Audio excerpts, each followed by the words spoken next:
នៅរីត្រេតដ៏ស្ងប់ស្ងាត់មួយខ្ញុំកំពុងតែឈរមើលទៅកាន់ព្រះច័ន្ទដែលកំពុងតែរះស្រាប់តែមានបុរសម្នាក់បានដើរមកហើយខ្ញុំបានឃើញអញ្ចឹងខ្ញុំក៏បានទៅសុំ fruit របស់គាត់តែខ្ញុំបាននិយាយថា say please fruit pro Ashura ហើយមានប្រូនោះគាត់សុំដែរហើយខ្ញុំក៏បាន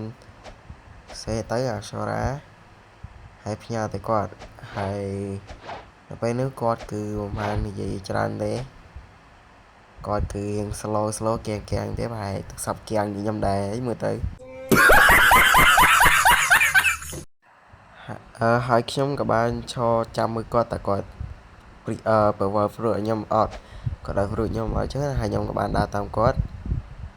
ហើយចាំមើលតើគាត់ឲ្យ fruit យើងអត់ឥឡូវគាត់ទៅ spin fruit ដើម្បីយក fruit ហើយចាំមើលតើគាត់បាន spin បានអីគេ fruit គេអូខេយើងចាំគាត់តិចទៅគាត់កំពុងតែ spin fruit ហើយបាទហើយមកភ័ក្រខ្ញុំគាត់ឆានមកញ៉ៃខ្លាំងមែនចង់ដាក់គាត់ឥឡូវគាត់ដើរមកហើយអូខេគឺគាត់បាន smoke fruit បាទគឺ smoke fruit គឺល្អដែរតែជានេះហើយខ្ញុំក៏បាន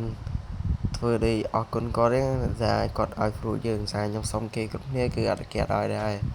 ខ្ញុំក៏បាន say thank you ទៅកាន់គាត់សារគាត់បានឲ្យ fruit មកកាន់ខ្ញុំហើយ